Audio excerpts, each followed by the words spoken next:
Jesus.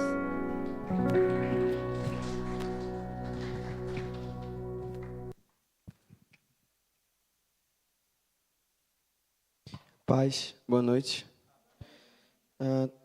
Irmãos, nós estamos aí numa série de sermões sobre os atributos de Deus. E hoje nós vamos estar falando sobre perfeição, a perfeição de Deus. Aqueles que não tiveram a oportunidade de, na semana passada, o pastor Marcos teve aí um sermão de introdução sobre o que são os atributos de Deus, a importância, enfim. Aqueles que precisarem rever, vejam o sermão, que vai ser enriquecedor para a sua alma. Amém? Nós vamos falar sobre a perfeição de Deus, que é um tema relevante. Na nossa vida, nós vamos ouvir muitos sermões. Vamos ouvir sermões sobre prosperidade, vamos ouvir sermões sobre oração, sobre jejum, enfim. Mas sermões sobre os atributos de Deus são essenciais para as nossas vidas. São alimentos para a nossa alma. São riquezas que nós precisamos ter guardada dentro dos nossos cofres. Nós não podemos desperdiçar esse conhecimento. E falar sobre a perfeição de Deus e falar sobre o quão perfeito Deus é como olharmos para o sol. Seria como olharmos para o sol, que inclinando as nossas cabeças e olhando para o sol, e por alguns instantes desviamos os olhos e quando voltamos para a superfície, nós podemos ver que a nossa vista ela está ofuscada, ela é fraca, relativo à força do sol. Assim nós, quando olhamos para as pessoas que nos rodeiam e comparamos e achamos que esses parâmetros que nós formamos na nossa superfície são suficientes para nós nos sentirmos satisfeitos, deveríamos levantar os nossos olhos e contemplar o santo monte de Deus e o soberano que está sentado sobre o santo trono, excelso em glória, e olharmos por uns instantes a sua glória, a sua beleza, a sua majestade, o quão grande Ele é, o quão perfeito é as suas obras, o quão perfeito é o seu caráter, o quão perfeito é o seu intelecto, o quão perfeito Deus é em toda a sua completude. E após nós contemplarmos, voltarmos para a superfície e veremos que falta muito ainda em nosso caráter, em nosso intelecto, em nossa vida. E que por mais que aqui nós estabelecemos padrões, nenhum desses padrões atendem aos requisitos. Pois o verdadeiro padrão de perfeição é de Deus. E eu quero ler com os irmãos em Mateus capítulo 5, versículo 48.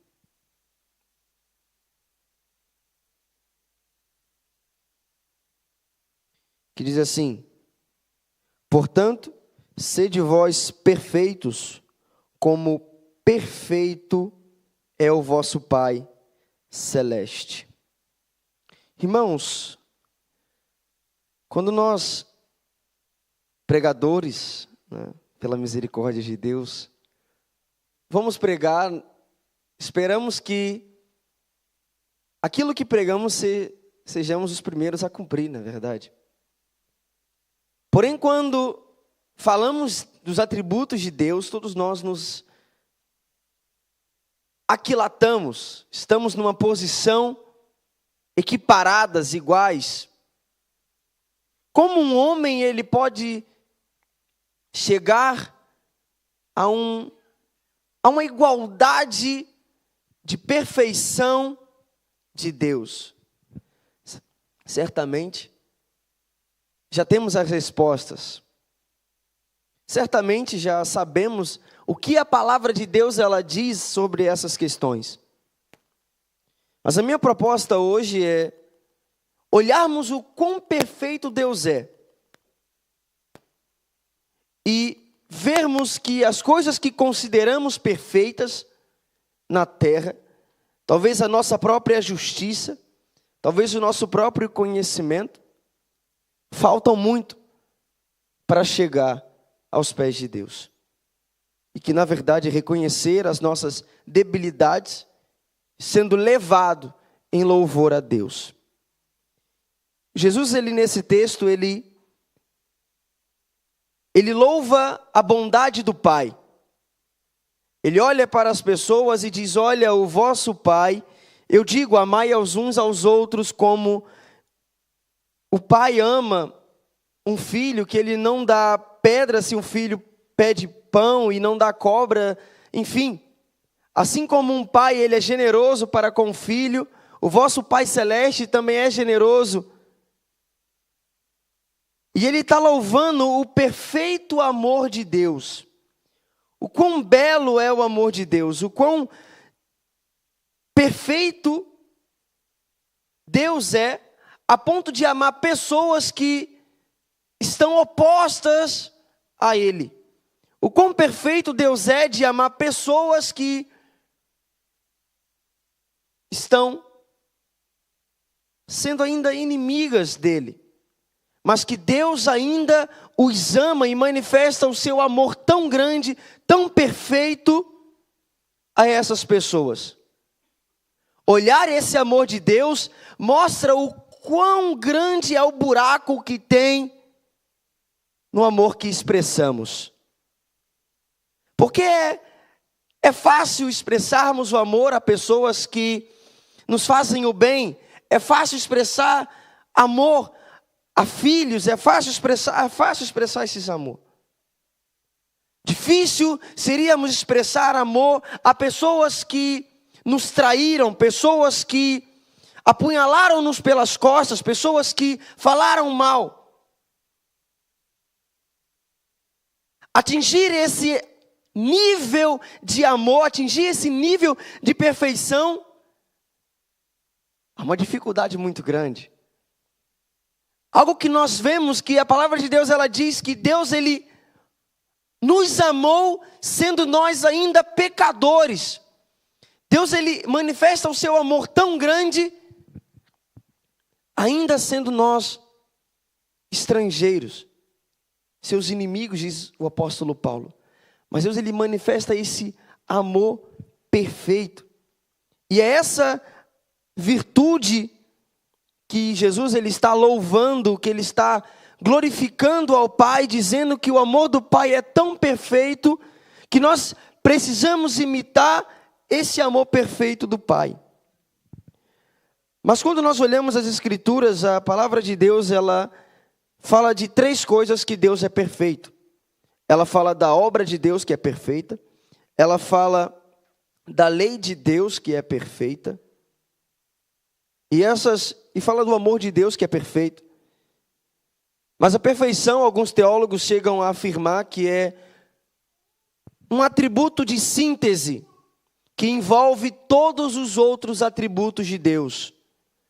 Como um cobertor que diz que o amor de Deus é perfeito, a justiça de Deus é perfeita, a bondade de Deus é perfeita, o caráter de Deus é perfeito. Ou seja, é um atributo que envolve todos os outros atributos. Mas contemplarmos, em primeiro lugar, eu quero que os irmãos abram comigo em Deuteronômio, aqueles que puderem. Deuteronômio capítulo 32.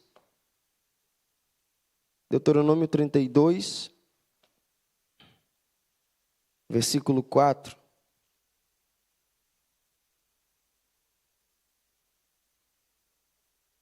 Que diz assim: eis a rocha, suas obras são perfeitas, porque todos os seus caminhos são juízo.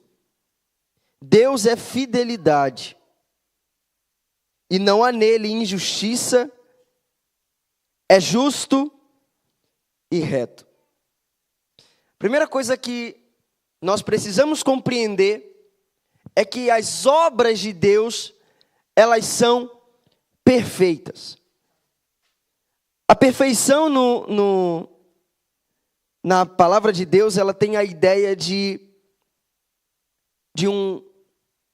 algo já perfeitamente construído, de que não carece de nada, sem falha, sem falta. Não precisa acrescentar mais nada nessa obra ou nessa pessoa, porque ela já está completa. Essa é a ideia de perfeição. No hebraico é um termo é um adjetivo que se chama shalem, enquanto no Novo Testamento é teleios, que expressa o pensamento de atingir o telos apropriado, o alvo, o fim, o propósito ideal. É um verbo que significa tornar uma realidade, uma condição de perfeição em nossas vidas, no propósito. Os gregos na antiguidade usavam esse termo para referir a uma pessoa adulta, madura, que já passou o estágio da infantilidade e agora é uma pessoa completa. Então, quando nós olhamos em Deuteronômio capítulo 32, versículo 4, nós podemos olhar que a palavra de Deus está dizendo que não há nada de que falte na obra de Deus. Deus, ele completa a sua obra perfeitamente. Nós podemos olhar que Deus, ele cria todo o céu e a terra e ele faz isso de forma esplêndida. Deus, ele cria os animais e ele faz isso de uma forma que ninguém mais poderia fazer. Deus, ele cria o homem com seus organismos e, enfim, com todas as suas funções, com todas as suas faculdades, com todas as suas capacidades. Algo que ninguém poderia fazer e a obra de Deus é perfeita. Nós podemos ir muito mais além. E quando o homem assim peca, Deus, ele tem um plano perfeito para salvar o homem. Um plano que nem mesmo o inferno seria capaz de frustrar a obra de Deus. Porque o plano de Deus, a obra de Deus, ela é perfeita. Não há quem possa frustrar. Não há quem possa derribar. Não há quem possa atrapalhar a obra de Deus. Quando fazemos algo, sempre pensamos que algo poderia ser diferente. Quando planejamos e fazemos estratégias, depois de alguns anos, depois de 2 anos, pensamos, cara, se eu tivesse ido para a direita ao invés da esquerda, ou se eu tivesse dito palavras que hoje eu consigo elaborar com mais perfeição, seria diferente? No caso de Deus não há esse pensamento.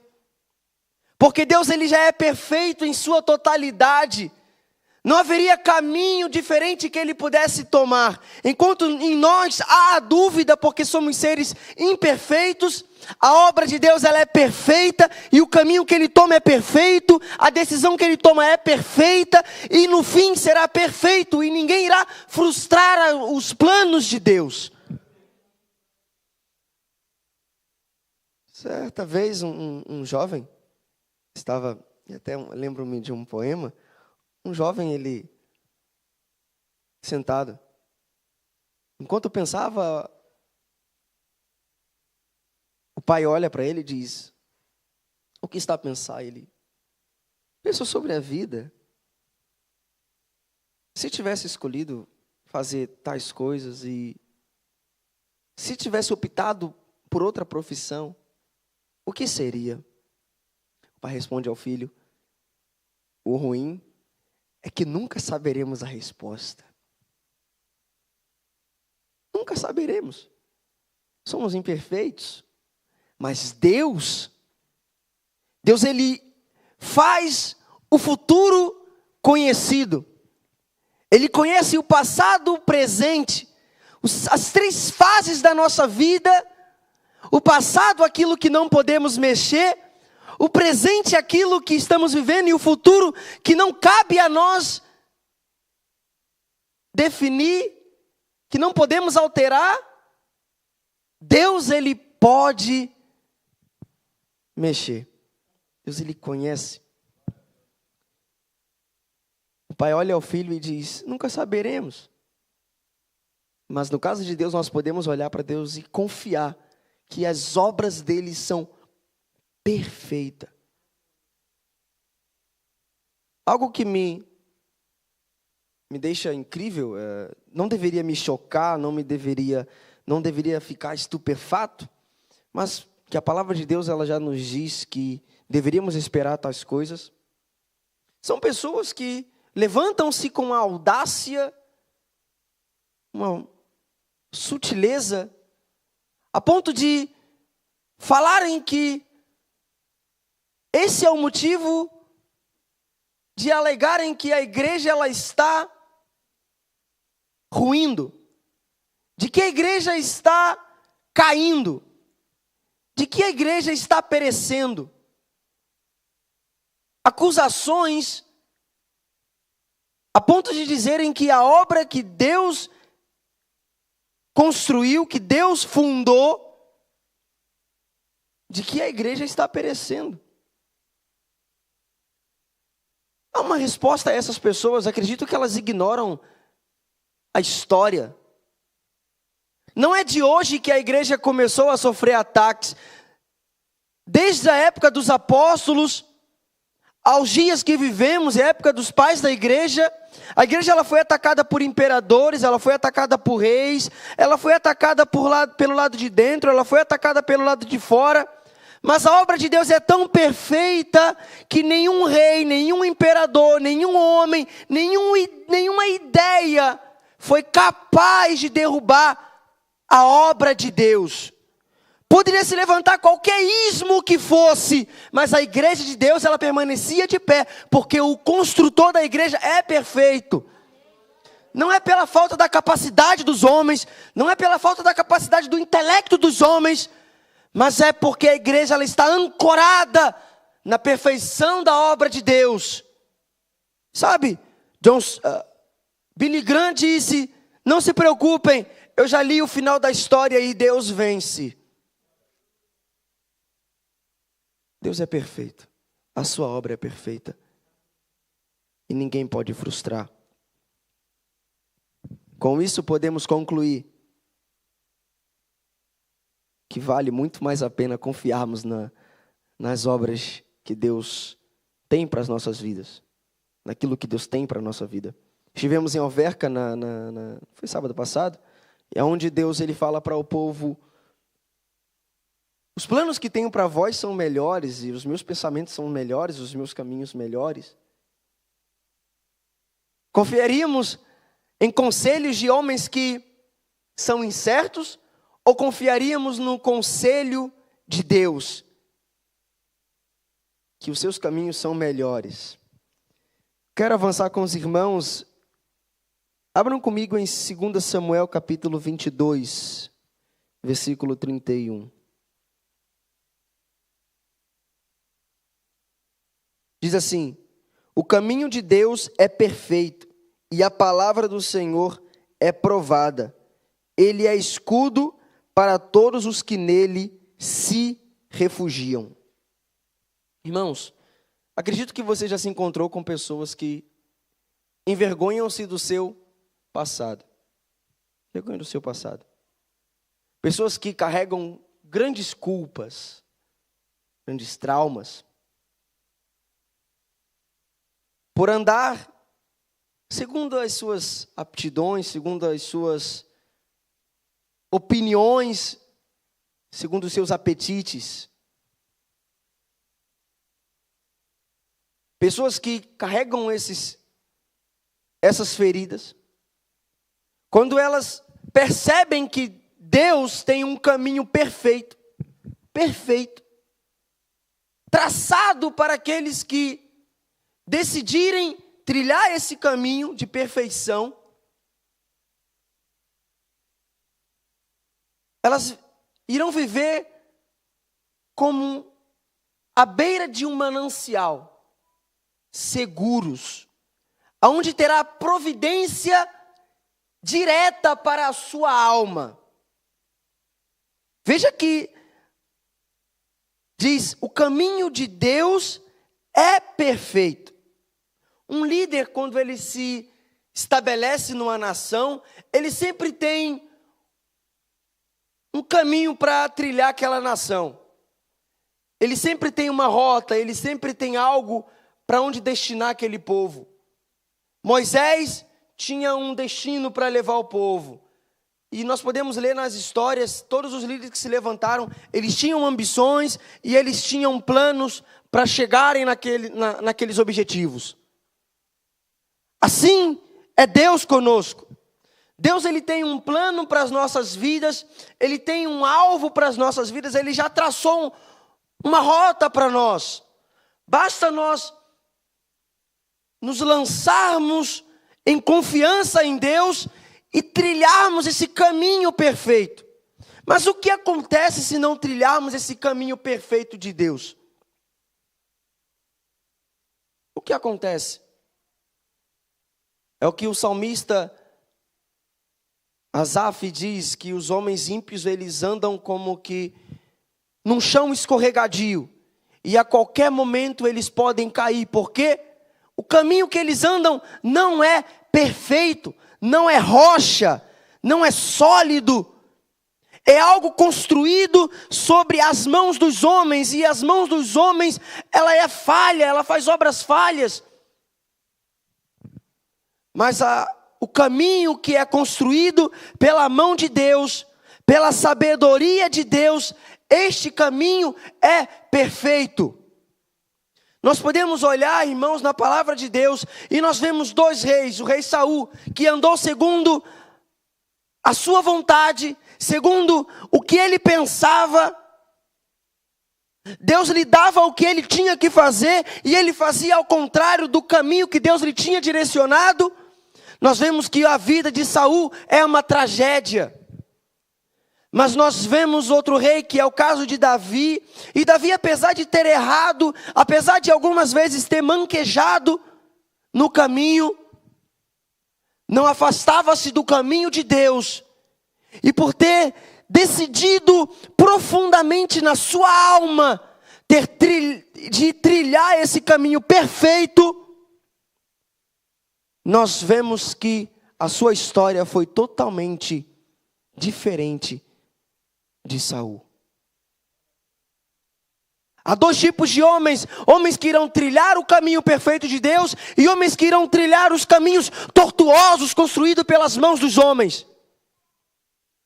Os caminhos tortuosos construídos pelas mãos dos homens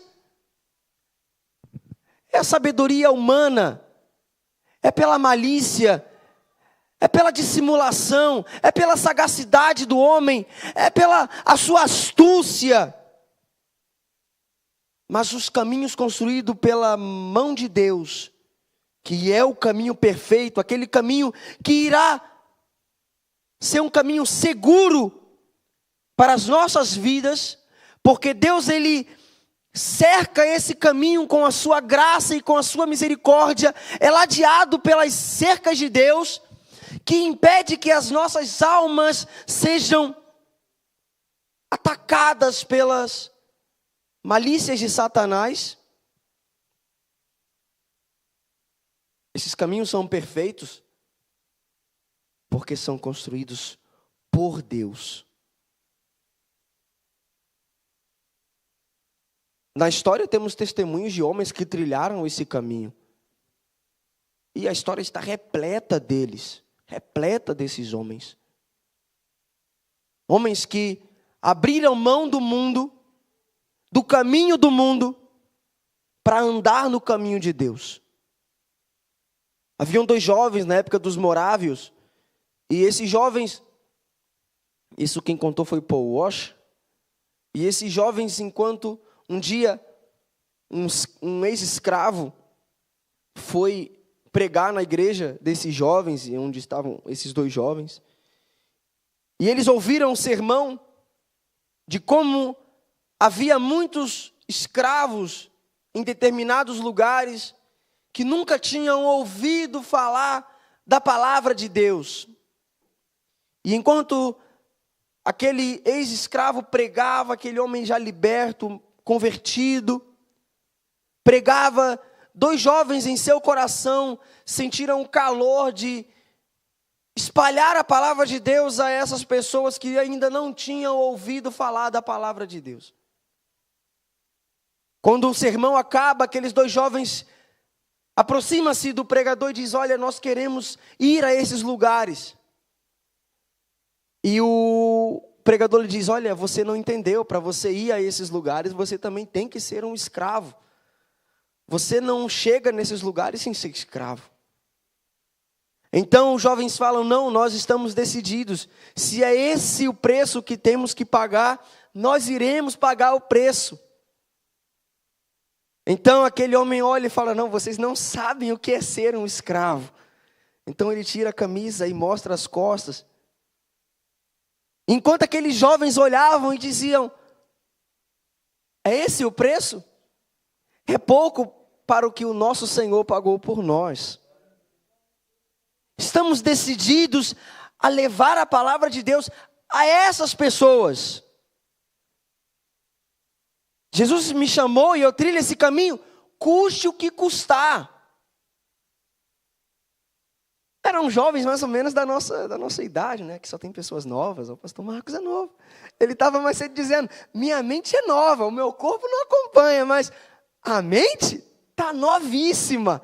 Acabou de abrir a embalagem, né?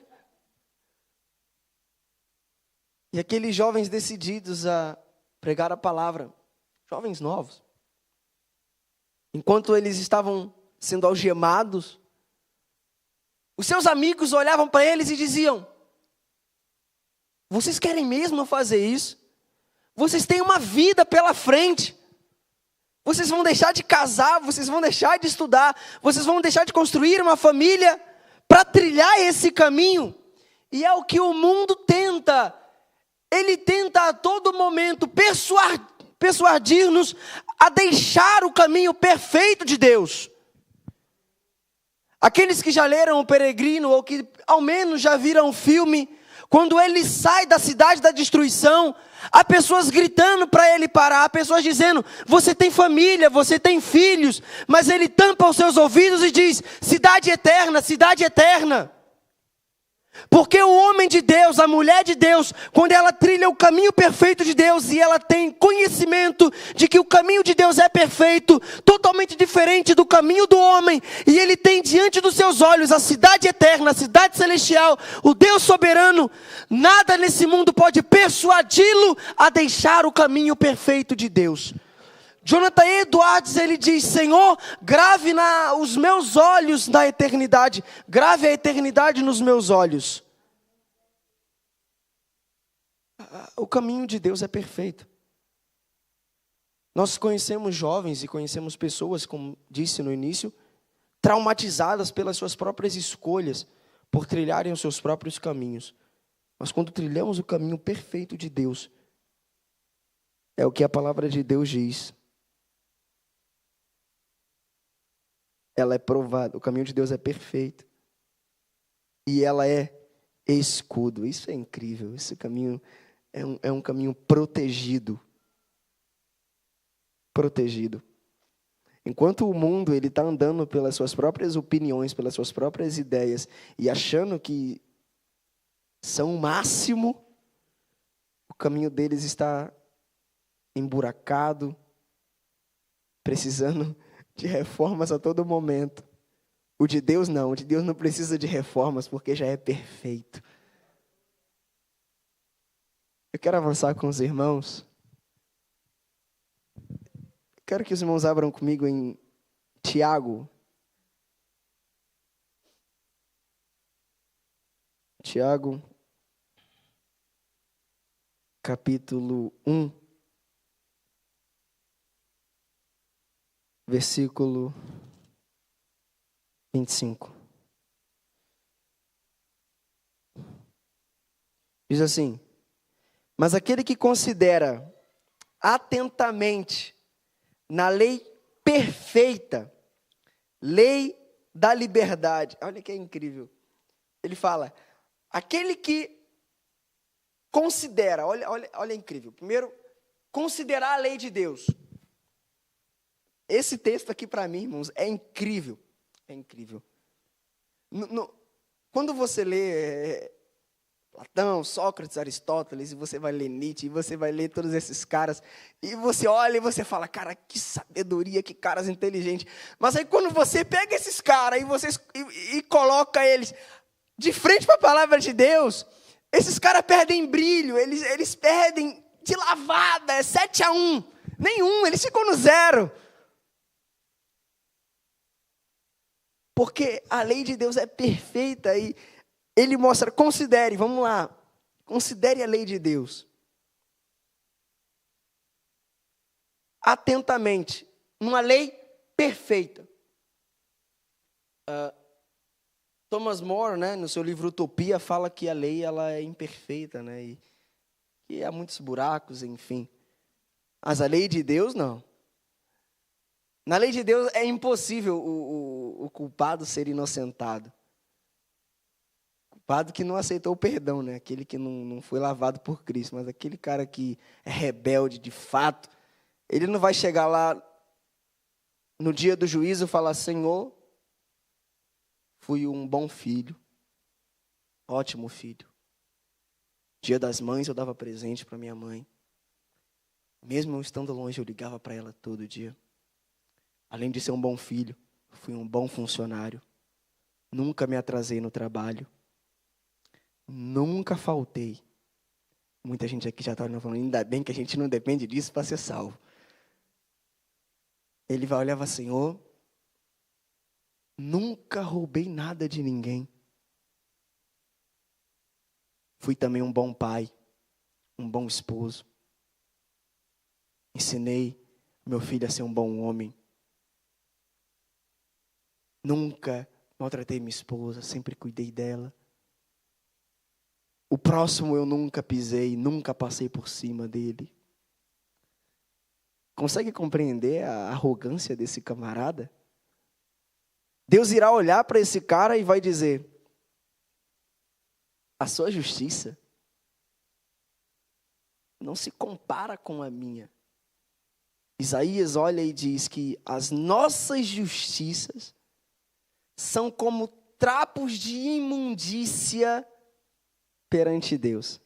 Imagina você chegar com a sua melhor roupa e todas as suas boas obras é o que você se orgulha e você fala, eu sou um ser totalmente diferente dos demais. As pessoas que me rodeiam não se comparam à minha bondade, não se comparam ao meu intelecto, não se comparam à minha pessoa. E você chega diante de Deus com todas essas suas alegações e Deus olha e fala, essa é a sua melhor roupa? Ela não atende aos requisitos para entrar na festa. Você tem que ser vestido com a roupa que o Pai vai te providenciar.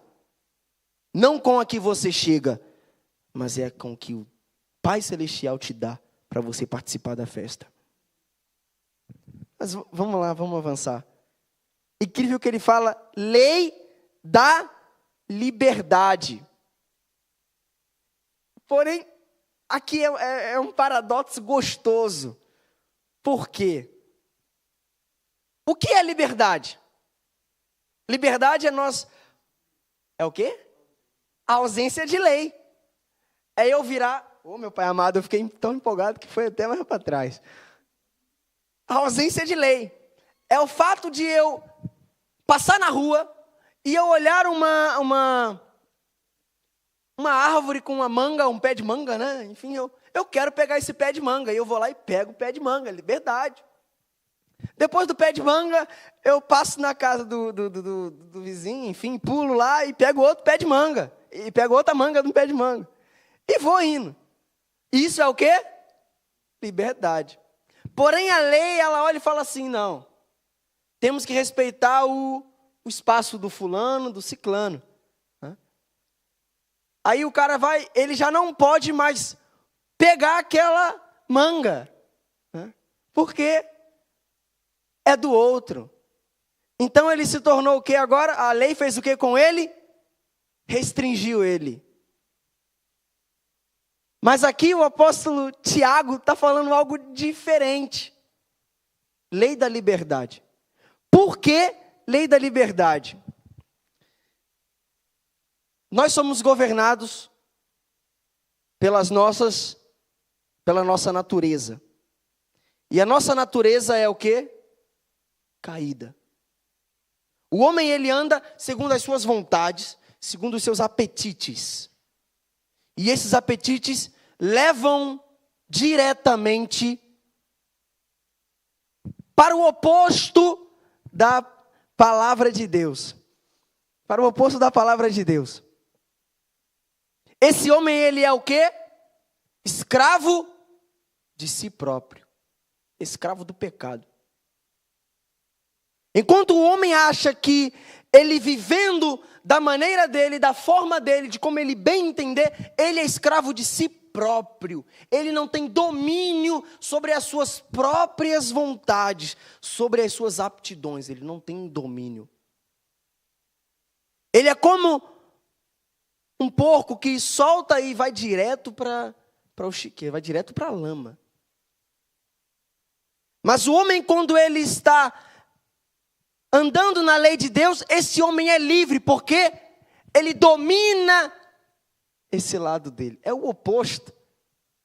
Então ele não é mais um escravo das suas vontades caídas, pecaminosas, não. Ele agora é alguém livre, livre dessas vontades, livre dessa governanta má. Ele agora é dominado pela lei de Deus. Ele anda debaixo da lei de Deus, que é uma lei que o torna livre. Incrível. Olha como a lei de Deus é perfeita. Antes você estava debaixo da lei debaixo do pecado, você estava embaixo da lei que regia a sua carne, mas vem Cristo e liberta você dessa lei, e agora você anda na lei de Deus que é perfeita. Aí ele fala, quem persevera nessa lei, não sendo ouvinte negligente, isso aqui é um ponto, irmãos, que deve ser pregado com muita ênfase. O fato de ouvirmos muitos sermões e não praticarmos, e não colocarmos em prática, ou o fato de lermos bastante e não praticarmos. Mas ele fala ser operoso praticante. Esse será bem-aventurado no que realizar. Já irei terminar, já avancei demais no horário. No que cabe a nós, irmãos? Cabe a nós olharmos para esse Deus que é perfeito na sua obra, é perfeito no seu caminho, é perfeito na sua lei. Olharmos para nós e vermos o quão falho nós somos. Perfeito no latim, perfecto, construído até o fim. Nós precisamos ter consciência do quanto falta em nós, no nosso caráter, no nosso intelecto, no nosso ser. Mas podemos confiar em Deus, que a obra perfeita que Ele começou, Ele irá terminar, Ele irá concretizar. Devemos elevar a nossa alma em louvor a Deus, pois Ele é soberano e perfeito. Diferente de um mundo totalmente falto de beleza, repleto de maldade, Deus não. Ele é belo e Ele é perfeito. E todas as suas obras são perfeitas. Amém.